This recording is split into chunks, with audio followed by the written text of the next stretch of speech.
gaweane rampung wis syukur dadi wong tuwa ku yo rasa iki-ikan wong yo napas barang kuwi. Oh, nganti kurang sak kembangan barang. Wis rapopo. Boyolemu urip iki gandeng saiki wis cukup umur kaya sing tak madya nglenggono seduwe pikiran sing warna-warna ya Pak ya. Ora. Kok mangkane yen kaya panjenengan kuwi tak paribasake pindho suruping surya. Dari ngenteni esuk lan sore iki. Yo muncak-muncak yen aku umure mati ngono piye? Ya ora, yo yo sadar ngono lho. Dadi kula kamu sing elek-elek iki yo sleren. Gak monggo dituruti tenan ngene ya, Pak. Jenenge wong urip iki wis sak umure jenengan iki. Sak umure jenengan iki paling ora nemu 5B. Siji yo kuwi digawe lamur ya kuwi gawe blawur sing nomor loro ya digawe budek. Bengi yo awake dhewe yo ora iso ngopo-ngopo dasare. Oh, ya ngono ya, Pak. Sing pipisanan kuwi apa, Mas? Pipisanan kuwi gawe blawur tegese mripatmu digawe buwet. Aja nganti urus kanan sing kira-kira gawe penting pamikirmu. Sing dilalah yo jenenge panggugo pangrencana uripe bukan jagat iki dilalah karo dhewek sing ayu misal mesti pikiranmu yo ngeres. Kula coba iku yo mripate digawe blawur. Oh, ya, Mas. Nek budek nek digawe budek iki aja nganti kena bisikane wong sing sak padha-padha iku kurang tanggung jawab. Tegese apa? Dilalah kono ki sik minun marang temur Jumati didodok karo kancamu. Ayo dolan ora. Ayo biasane nang durngetan mamane ngono. Ayo digawe budek. Sing nomor 3 ya kuwi beser. Lah kowe karo aku ki yen bengi ora iso apa-apa. Kuwi gawe kanca turu. Mergo nek arep ngopo-ngopo wis blas ra iso mergane kipas pipis wae. Oh iya ya. Nek kowe tak pipis iki kena ora apa. Wis. Ya mah. Sing nomor papat. Sing nomor 4 ya kuwi digawe buyuten. Tegese gawe buyuten kuwi ngene. Arep nek apa-apa wae digawe buyuten contone misal ana sing ngejaki minuman. Mergo tanganmu buyuten ora nyekel gelas. Ada arep nyekel remi mamane tanganmu buyuten ya ora iso do grekeni iki. Mapa urip menungso iki pancen tekan iki masari mbok yo manung keringan mobil mati. Ora. Kok ora iki lho. Sing pungkasan yo kuwi bungkuk. Tegese bungkuk kuwi manembawa marang iken mobil mati, eling marang iken wong kuwasa aja ngurusi manungsa. Ki ora sekira. Senajan urip kanthi seneng pamikirmu ning aja lali marang iken gawe urip, mergo urip iki ana sing murba ngono lho. Oh iya to, Mas. Dadi yo lereno ngono lho. Oh iya, tak leren wis. Aku saiki ora utuk. Yo leren ono, Mas. Oh, aku masalah lah kok nang opo nyatase kowe kuwi iki rada nang di penyakit.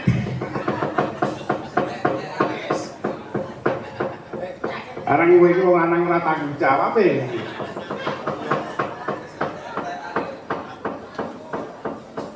Yo iki perlu apa tanah?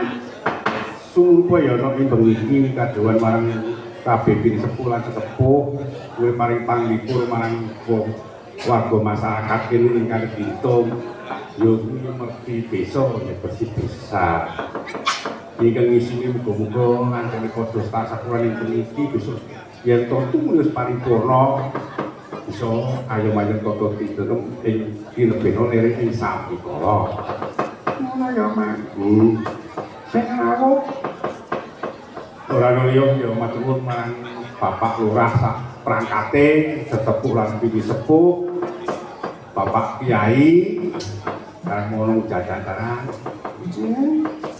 terus ing bangku ana tamu istimewa yogi Bapak Wakil Bupati Bapak Kapolsek ngono Mang Bapak Wakil Bupati pancen blongo jadi istilah ini ora tukeng ngadren nanging bisa mangerteni sapa yang bakal dibiyantu dalan mau yoga senajan ora sepiro nanging rasa tresna marang anak ingin disebutake iku anak yatim piatu dibiyantu ora sepiro tresnane ana oh ya Mas monggo nek aku kudune dibantu lho. Apa dibantu? Aku ora anak yatim piatu. Nek kowe iki poel nek pas dibantu. Ngono kuwi Mas terus ke Ibu Baku Bapak Ketua yaitu panitia Bapak Supri dan Bapak Sabto. Kalau kata kabeh. Oh ngono ya Mas. Aku yo melu seminggu bae sebab ini. Upamane anggone padha nguri kabudayan ora kemudu aku. Ora kemudu fotoyan peribasan saka ngendi wae dalan saiki pirang-pirang mung dari ini. Dalan yo apik-apik. Oh ngono Mas. Sing baku aja dalan kali dengen.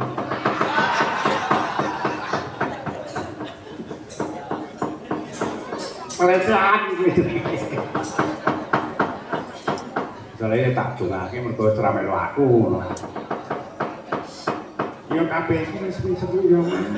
Iku mung kabeh payu. Sing awake dhewe rumah saniki seneng mergo apa jajatane tetati yo do nyambut gawe. Lah iya. Yo wing tunggu pandungo wae. Tak banjure iki dibiyantu marang Ibu Waranggono papat lan ing kono saka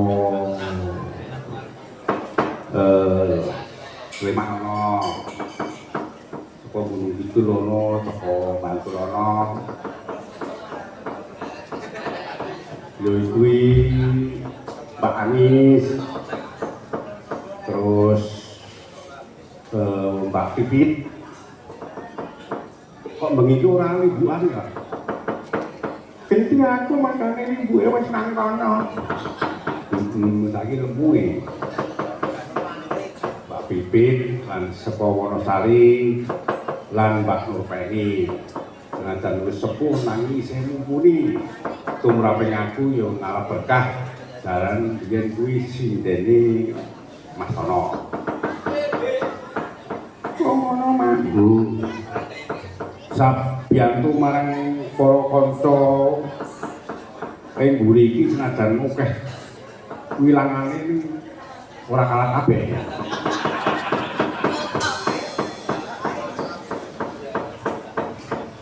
Ngono Mas. Ya kuwi tak jenengi remuk irama.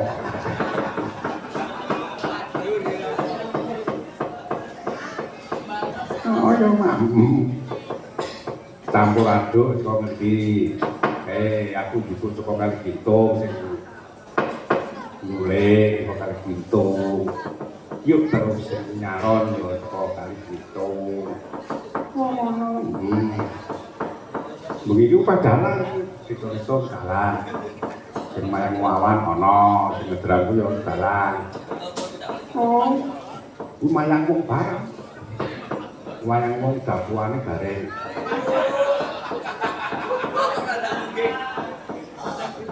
Oh ngono. Dapuane gareng karo beluk. Nek duwe keinginan sing weh yo ku kepengin dadi Janaka.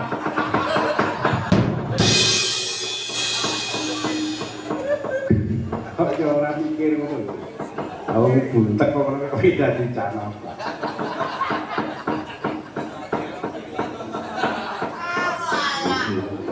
Ya sapa meneh?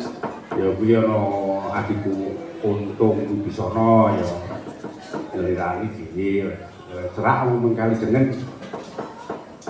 Aku wis matur nuwun. Sing ana ayo dalan. Ayo dalan. Dalan yo sing nggon ngegong ku yo meh iki asline.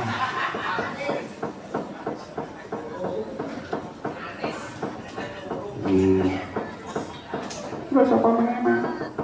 Sing ngebab ki yo pinter, hebat. Sing gampang ku yo dalan. Oh, dalan. Tau mainan ora iso ngadeg. Mau mengundurkan diri. Merkane yo ngono kuwi yo kesel tenane ya. Kesel. Nek umpamane didelok saka brengose ngono wah saka waduan iki bawane gedhe. Ning jebule diri ora ono. Ing atase ngetutke karo aku wong diri bareng nang sayang bareng-bareng sebelahnya dia itu malah luwih jirih karo aku. Jajal bayar no. Masa kon aku lihat tidak rono awan kok bengi. Nah apa awan bae? Oh jam 12 sisan aku ya. Bareng tak kritik ganti permati sebelahnya. Wah, jirih ora umum. Kalau karang mental iki dilangan yo men. Ini yo ora apa-apa. Pancen kudu sing kaya ngono kuwi.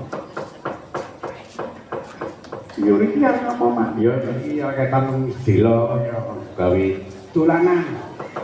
Ana panyuwunan saka warga masyarakat kene.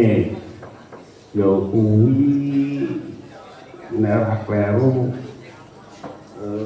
taping gunung di jengglenge. Yes. Di bawani iki mergo saka sedulur lanang